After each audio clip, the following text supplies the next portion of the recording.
Okay, turn 34. We are in a bit of a spot, to be fully honest. You may notice my research right now is 40 research points per month. And that... Actually, I should just re-researching with him.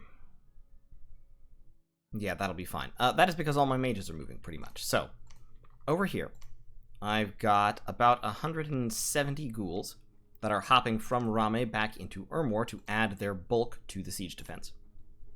Meanwhile, pretty much all the troops in Ermor, which to be fully honest isn't a huge, incredible amount, are heading to Rim Mountains. So I've got 60, about 80 soulless, which won't be very useful. About 100 undead chaff, only 27 lictors, and only 4 cavalry, of which only 1 is a sacred. And I am sending 1, 2, 3, 4, 5 mages, all shadow blasting, and grave soul. Here I have 1, 2, 3, 4, 5 more mages, all shadow blasting, and I'm breaking siege with 28 barbarians and 1 lictor. And to be honest, I should break siege with the ghouls as well, because there's no point in trying to hold this fortress if it... Well, I mean, if the fortress dies, then what's the point? So, we're going to set the ghouls in a line formation slightly back, I think. We're going to set the soulless right behind them. And we're going to have them on attack closest, so hopefully most of the arrows have been spent by the time the ghouls come rolling in. Or at least a lot of the arrows. They will, of course, get massacred by arrows like you wouldn't believe, especially with flaming arrows cast on them. Although, admittedly, so will pretty much everything else. Only the skeletons with their shields, only the shielded skeletons, have any real hope against flaming arrows for any length of time. Only the tower shield ones. So, I suppose, if I really want to get serious about this, what I should do actually is put all my tower shields in one group and have them go in first.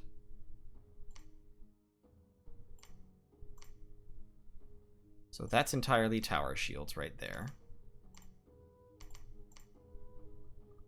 Let's get... Let me try this. Let me see if this makes a difference, because my last attempt against the army, of course, didn't go so well. Didn't go quite as well as I might have hoped it would. So let's put a line of tower shields right up front, with the barbarians behind them and then the lictors behind that, and see how much of a difference that makes. Probably not a huge difference, but we'll find out. Now, different combat speeds are, of course, going to stretch the lines somewhat.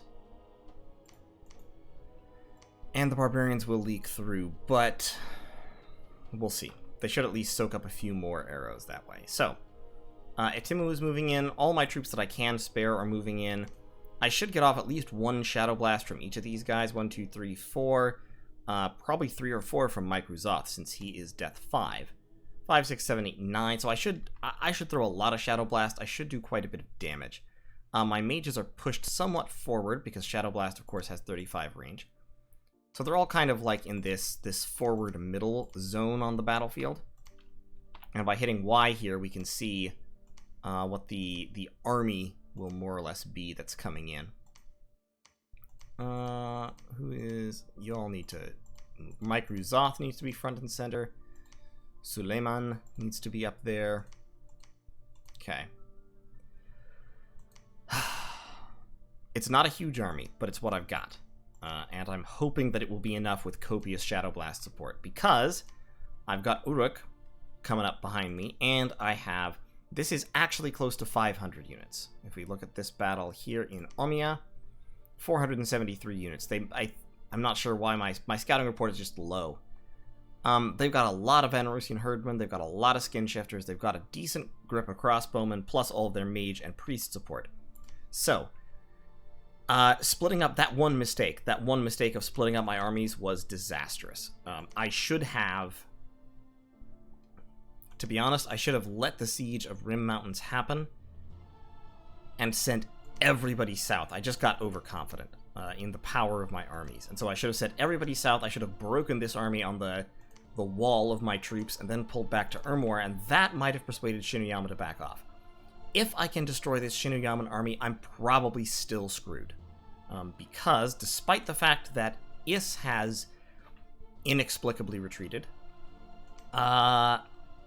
this army is now probably too strong to be defeated by the totality of my forces.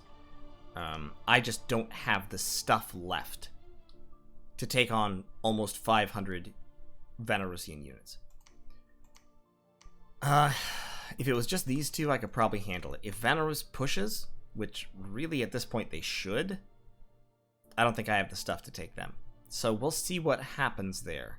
Vanarus has not been talking to me for a little while, which is fair enough. It's not like I really have anything he wants to hear. But, we'll see. We will just have to see. It's interesting that Shinuyama persists in capturing these provinces when they give him literally nothing. 0 income, no resources, nothing. The only thing that's valuable in Ermor's territory is the capital, and potentially places where they've site-searched sites. Like over here, I've got the Pyramid of Life. This province, I have the Well of Pestilence and the Maze and the Iron Mine, which I think just started today? Yeah, that mine just popped up, which isn't useful to me at all, of course. Putrescator is not going to be a huge help in this battle. I could send him, but I don't really want to risk him dying when he can't make a difference. So he's just site-searching, and then he'll sneak into Ermor afterwards.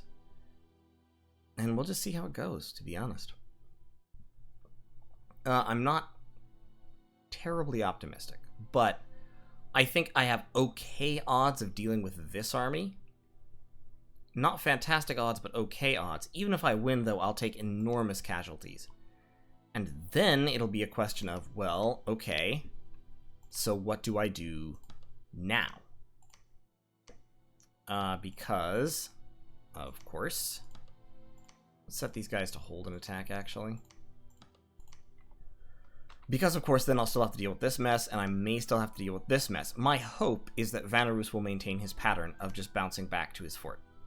That this is just another raid, and he sees a big stack here and goes like, okay, fine, I'll just wait, and bounces back and lets Uruk take his shot. Because I think, like I said, I think I can deal with these two armies. I'm really pissed off that my fort under construction was destroyed, because that's a whole bunch of money down the tubes that I will never see again. But whatever, it happens.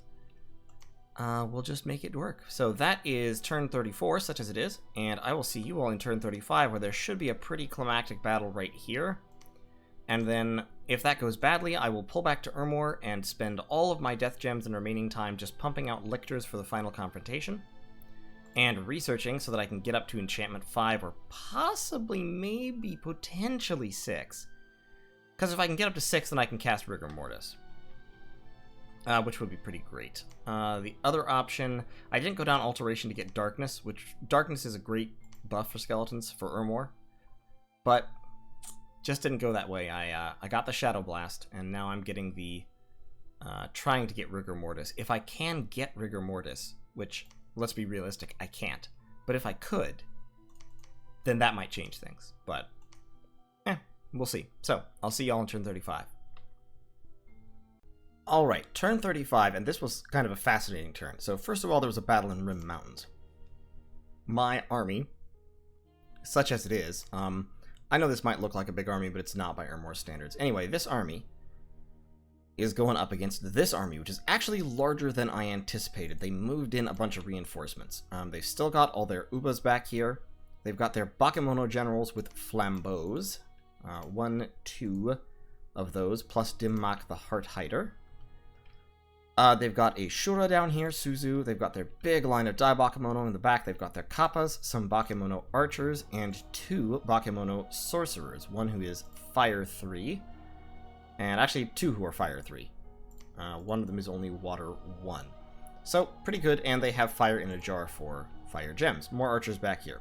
On my side, I've got my big line of Chaff, my 2 squads of Barbarians, my Mages, my single line of Lictors, and in the back I've got a big old line of Ghouls and a big blob of Soulless. Plus, of course, Itimu, the Wraith Lord. And right there, I have Mike Ruzoth, the Dusk Elder. So, this battle unfolds. Actually, to be honest, my Shadow Blast was less effective than I had hoped. So the Shadow Blasts fly in, they do a little bit of damage here. It's really Mike Ruzoth's Shadow Blasts that do the damage. As you can see here, those goblins that ran forward distracted most of my Shadow Blasts into them, and so I used up quite a number of death gems there for not a whole lot of payoff. I was hoping they'd be shooting at the line. Unfortunately, they shot at the closer guys. Mike Ruzoth, on the other hand, scores a really good hit right here and just wipes out a chunk of the line.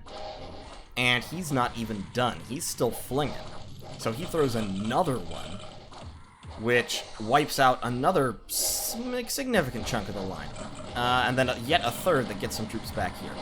After that, the troops go in. Between the flaming arrows and all the spells that are flying around, I'm not doing a whole lot of damage, but I do start to break the enemy morale. So half the Dai Bakemono just ran. And I'm not entirely sure why. But they did. This fire elemental up here is just ruining my life. I didn't take a magic weapon bless, so my lictors can't deal with the fire elemental very effectively. My mages back here, everyone else is either run or is dead, but my mages are crapping out soulless by the score. And so those soulless keep me on the field while the Ubas and the Bakemono Sorcerer run away.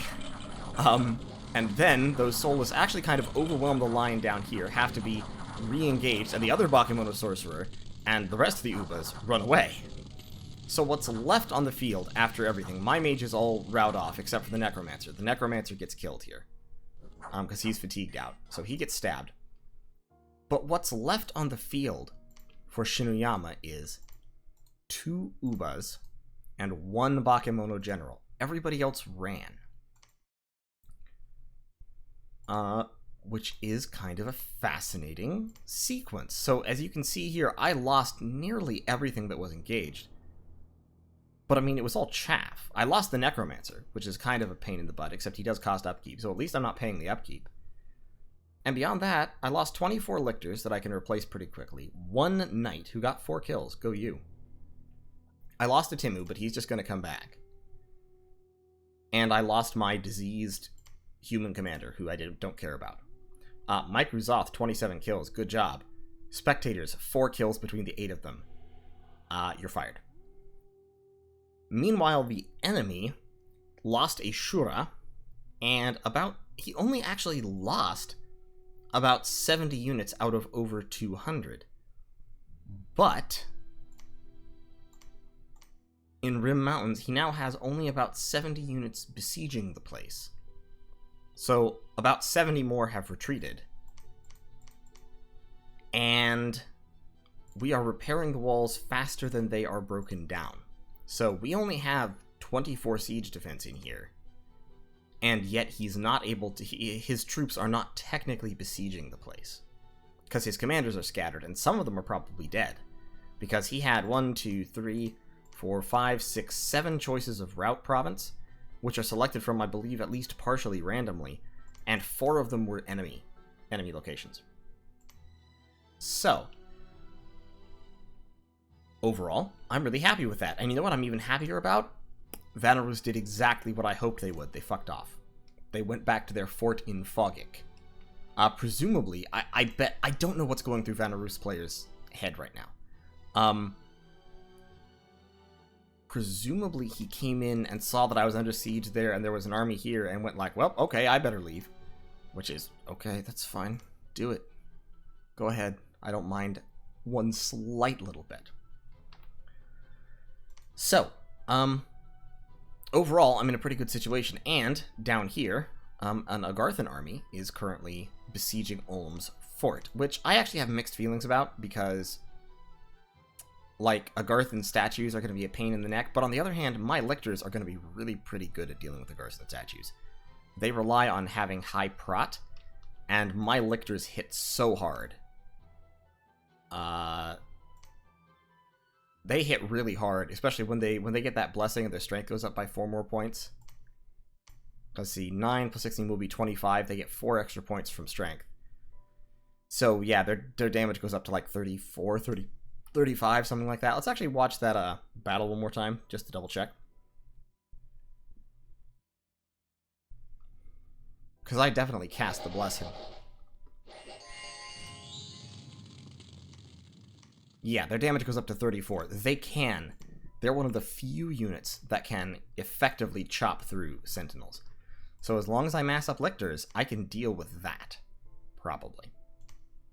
Up here, I am reanimating. I'm casting Revive Lictor 3 times. Got a random event that gave me a bunch more Death Gems, which was fantastic. Extra 17 Death Gems. So I'm using that to revive another Archbishop. I could revive another Mage, but I'm reviving an Archbishop because I want Archbishops. I've still got Grave Soul as well, who still has his Iron Will, and so his magic resistance is currently really high, which is great, because it means that he is extremely difficult to banish. I could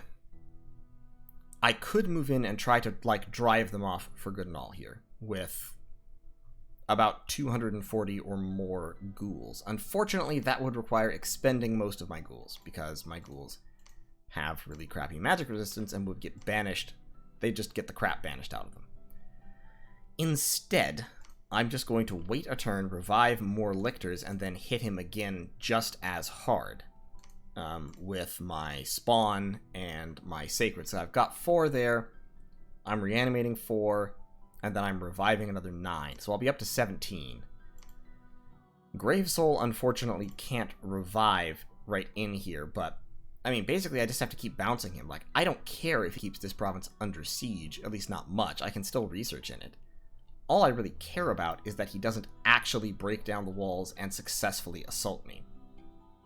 And to be honest, if he breaks down the gate and tries to assault me, then, like, Shadow Blast will ruin his day as he tries to come through the gate. Over here, still reanimating ghouls. We're down to 8,400 population. And we're back in enemy dominion, which is actually great for the purpose of reanimating more ghouls. We're up to 6 ghoul reanimators, moving a 7th in right now. My upkeep is slowly climbing, but since these guys are sacred, of course, they cost me almost nothing, so I am perfectly willing to churn them out. And since this army is besieging Ulm, unless he's actually charging through to attack me, he won't be able to destroy this temple. Just in case. Don't really wanna. I could push the province defense up to just make sure he doesn't bounce me with like a tiny little fraction of his troops, but frankly, if he decides to bounce me, my province defense is probably not going to stop like 6 sentinels anyway, so I'm not going to worry about it too much. Over here, so everybody's pretty much committed. I am going to go and try to take that province back, so I'm going to send... who? Let's send Morok. Actually, let's just send Gnarly Tooth. With, like... yeah, 30 skeletons. Fire closest. Gnarly Tooth. Go take that back so that I can get that Death and Astral income back. And we will continue apace. So overall, I'm in much better situation than I thought I would. I'm in a much better situation than I thought I would be last turn. I thought I would be under siege here, and I thought this would be a total disaster, but instead, I scattered the army, probably, hopefully killed at least a couple of his mages in the process. And I think I can, I think I'm probably going to manage. I think I might be able to pull through this. Unless they, like, really, really seriously buckle down to killing me. I think I can probably pull through this. So, yeah. I'll see y'all in turn 36. Alright, it is turn 36, and as you can now see, the anti-Ermor coalition is finally in full swing. Ulm is pushing back in. Agartha is now pushing in from when this army showed up last turn. I was kind of worried about that. And Is is pushing in with an army of Morvark Knights, backed up by a force of Yusian Spearmen and Men-at-Arms. Shinoyama still holds me under siege here. I've retaken Ukraima, so my Death and Astral income went back up very slightly for a short time. But, Unfortunately, I'm going to have a rough time with this. So this province here, Rame, still has population and thus still has supplies. So Is's army will probably be able to break into my fort before I can starve them out. I do have all my my little level 1 priests here preaching, but unfortunately I think they are going to make it, and in destroying this fortress they're going to destroy a large priest contingent, which is going to hamper my reanimation efforts in the long term, assuming I have a long term, which I don't. Agartha is rolling in here with an army that doesn't need to eat, and more importantly hits very, very hard for a lot of damage. So this army is, we can look at it actually in the battle screen. So we've got, over here we've got a pack of their sacred statues, the Sentinels, which are mindless and have these granite glaives that hit for very high damage. And also have protection 22, slash, and pierce resistance. Down here we have the Shard Guard, which have reasonable attack, very high damage shard glaives, which are magical, and also decent protection.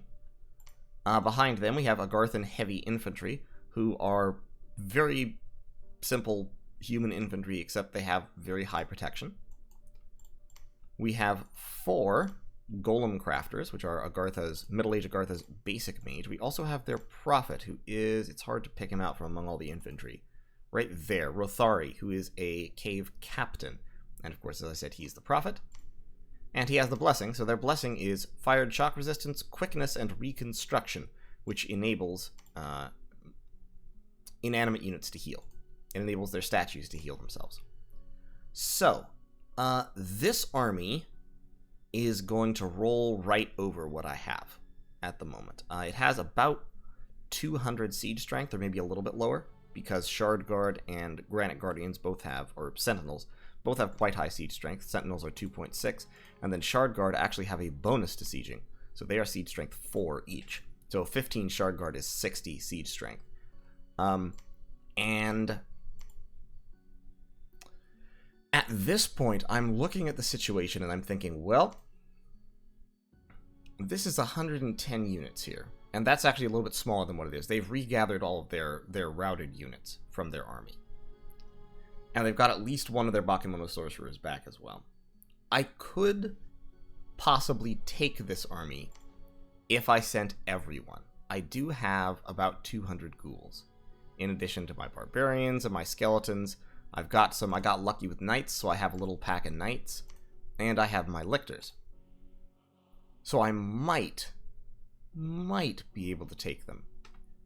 However, if I do so, I will destroy my ghoul population. And my ghoul population is going to be critical in order to maintaining Ermor for as long as I can. And I'm not going to get any more, because my priests are about to be killed, and my temple where I was recruiting my priests has been destroyed. Also, my living populations are being radically reduced. So, that being what it is, I may just have to let Rim Mountains fall. I might just lose Rim Mountains. Which is a real shame. One thing I could do here. I could send a guy, so Rim Mountains has been breached. But what I could potentially do is, I could send a guy with a whole bunch of units and have him retreat immediately. And if he does that, then mindless units will dissolve, but non-mindless units will not. They will rout. And if you retreat from a fight in a province with a fort in it that you own, then most of your units will just go into the fort. So you can slip extra fort defenders past by using that mechanic.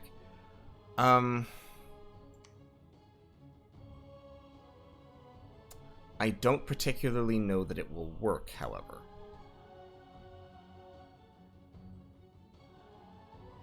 I just don't particularly know that it will work. Now, my mages are stealthy, so my mages can just sneak out. So if I'm worried about it, what I can do here is I can just sneak my whole mage corps out and into Ermor and prepare my final stand in the city of Ermor itself, which I think is what I need to do here. Unfortunately, that does mean that Gravesoul the Prophet will be killed. And he is really cool, and I like him. But, I don't think he's going to make it. I've been trying to think of how I can actually win this battle as opposed to just sacrifice a whole lot to kill a few more of the Bakemono, and I don't know that's possible. However, being Ermor, I can basically just run back into my my castle here, stack as much defense as possible in it, keep reanimating as many lictors as possible, and be a lot more alright than anybody has a right to expect, since I don't rely on income, and I don't rely on having provinces. It'll cut my Earth Gem income back down to 10 per turn, which is unfortunate. But that might be the way to do this. I'm going to try to negotiate with Is. I'm going to see if I can get these ghouls and these priests out. Because if I can,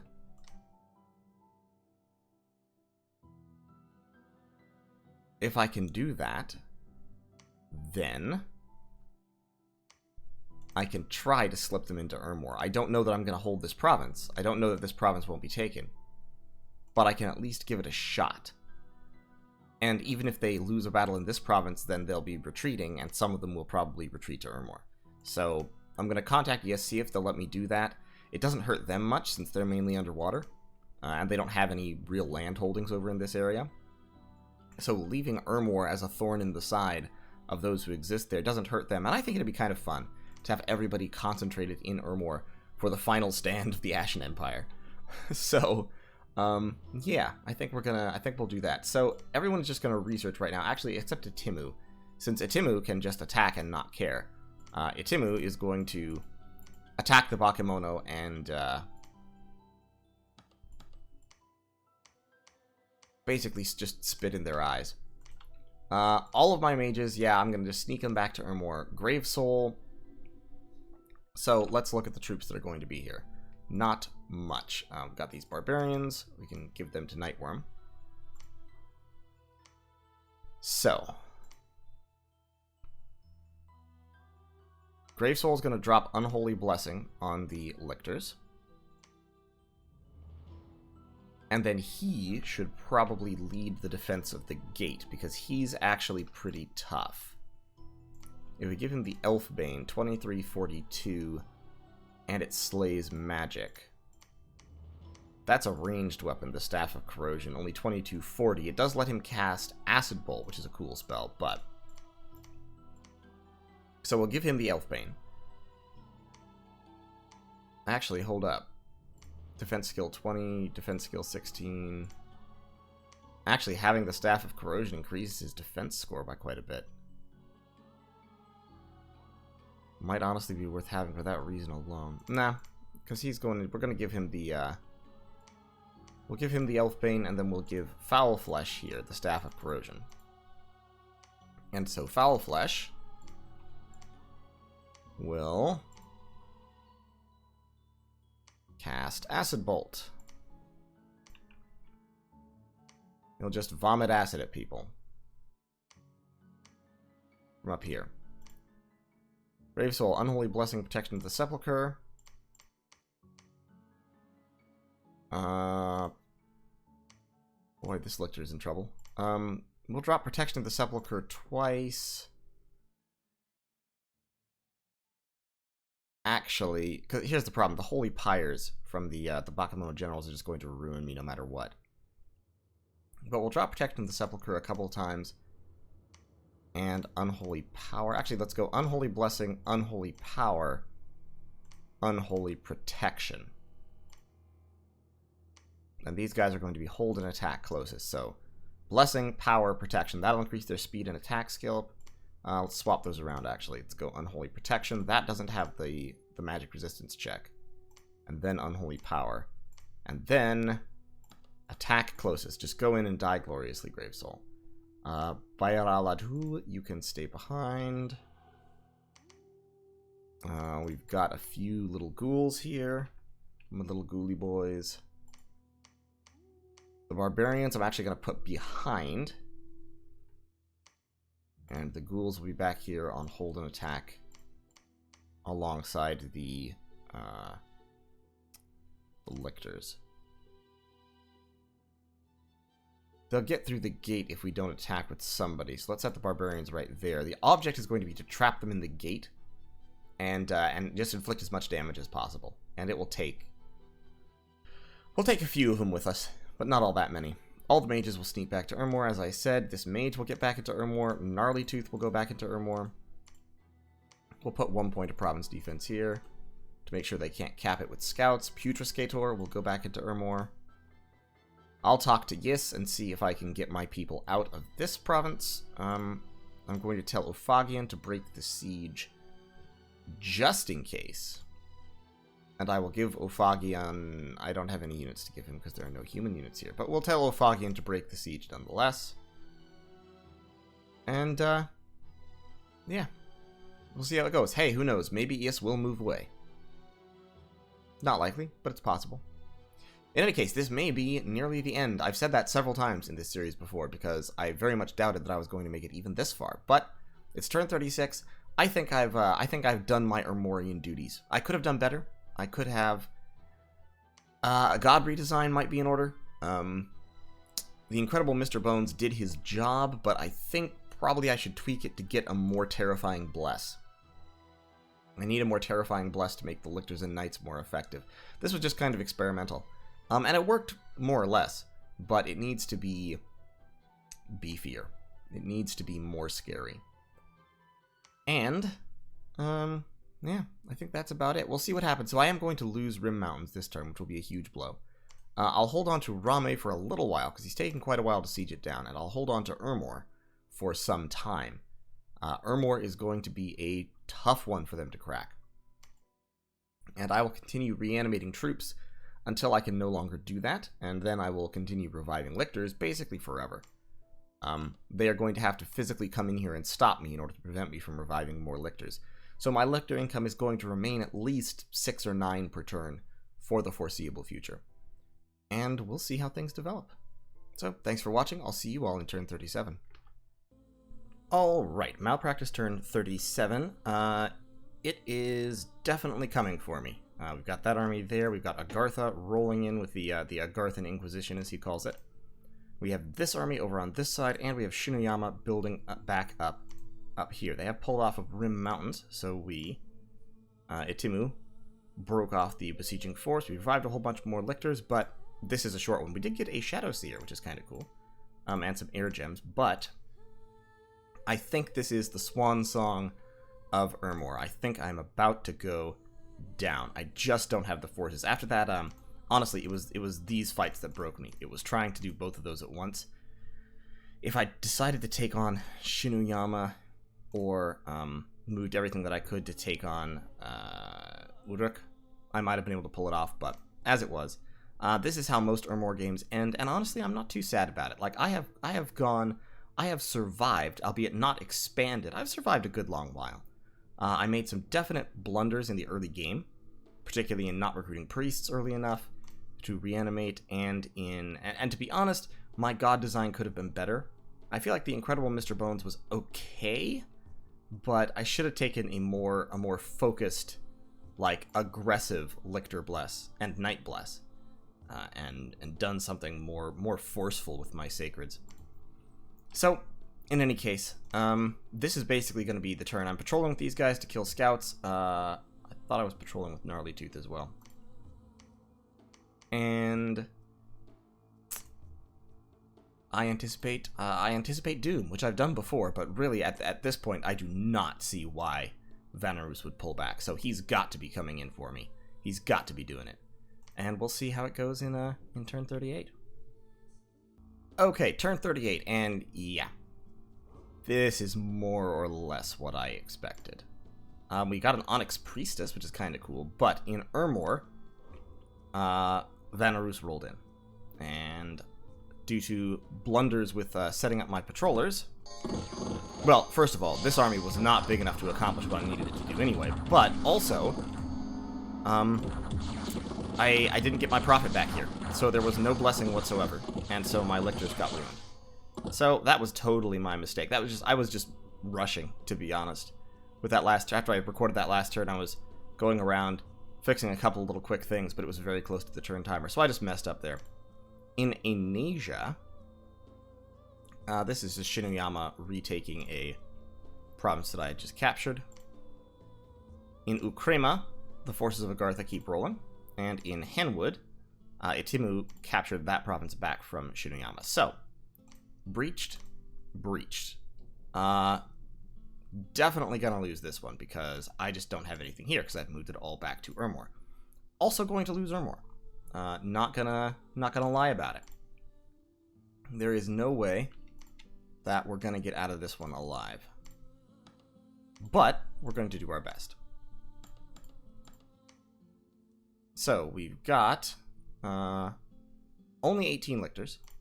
We have some barbarians here. We've got a whole great whop of ghouls, who really we should be giving to somebody with better command stats, like the mindless ones. Let's give them to Gravecaller here, and let's give ghouls to our buddies, where they won't suffer morale penalties. The mindless ones really don't care who's commanding them because they, of course, are mindless and don't suffer from morale issues. Get those up there. Get the barbarians. Yeah, the barbarians also have morale problems, so that'll be fine.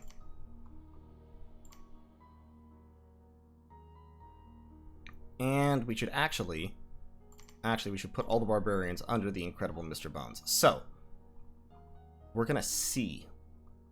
We're gonna see if we can hold Ermor one turn against this assault.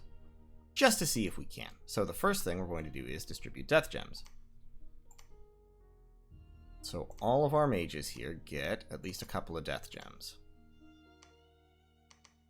And I will alchemize to make sure that everyone gets death gems. Because everyone is going to need to Shadow Blast.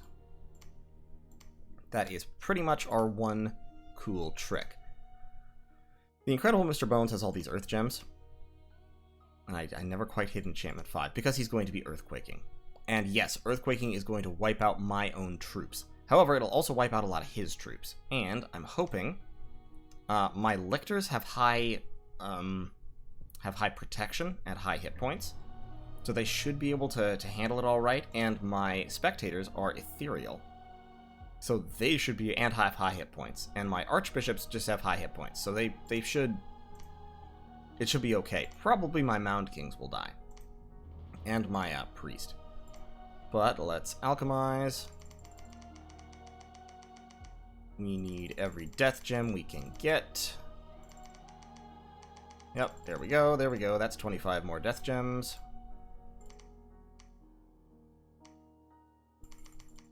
Mike Ruzoth gets a bunch. Sudaman gets 2. Foul Flesh gets 2. You get 2. You get 2.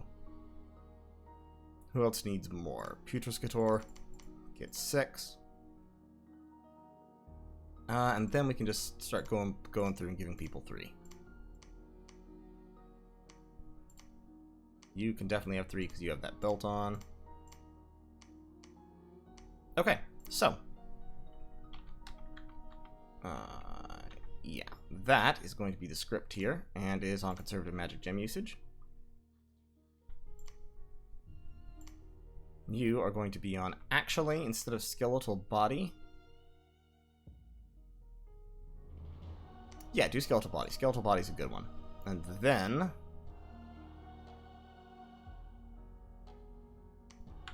just Shadow Blast your little hearts out. So, we are going to basically attempt to bury the front lines of the enemy army under just a wave of Shadow Blasts. Why do you guys insist on using 2 gems for 1 Shadow Blast? That's so frustrating. My Archbishops drop Protection of the Sepulchre. Actually, cast You spam Unholy Power a whole bunch. These guys need to be up front. These guys need to be in a line. These guys need to be in a long line. These guys need to be up front. There's going to be chaos, carnage, and devastation when the earthquakes happen. But that will be fine. And of course, the incredible Mr. Bones will not be able to run, and he is an innate caster, so we're going to put him right up front as well. And he's going to Fire Shield and then Earthquake 3 times, which he should have the gems for. He's got 12 gems. And then just cast spells. Mekunum, you can cast...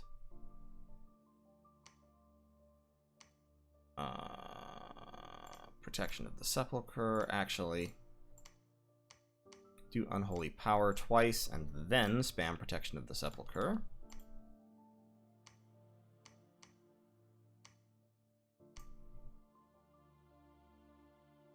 And actually...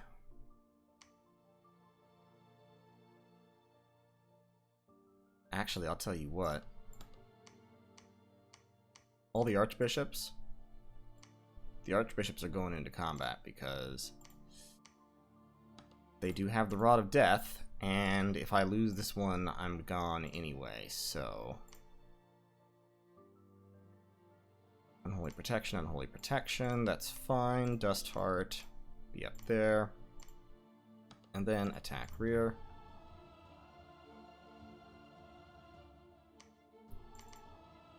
You just do Unholy Power all the way down, and then attack rear.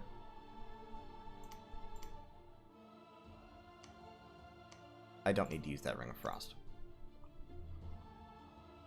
And you, of course, are throwing Acid Bolts with your Acid Staff. You don't need to cast Unholy Blessing. So cast Unholy Power instead, and then attack rear. Alright.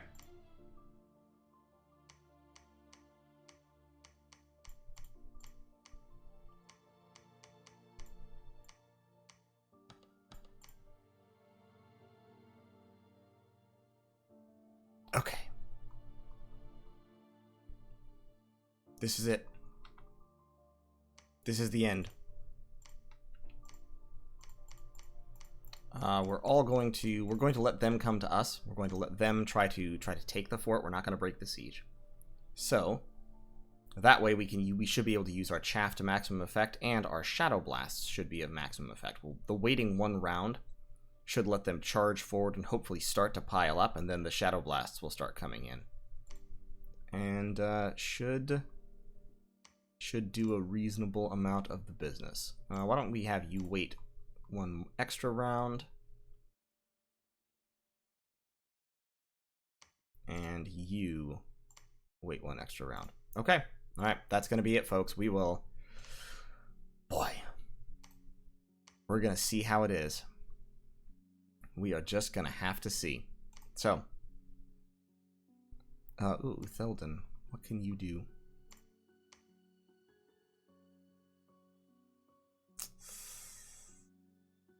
Ooh. Anti-magic. Do I have one pearl? Do I have one pearl? I have one pearl. Pearl. Anti-magic. And then just cast spells. So long as you get that anti-magic off, you've done your duty. Alright. So, that is going to be it. Take care, everybody, and I will see you in turn 39.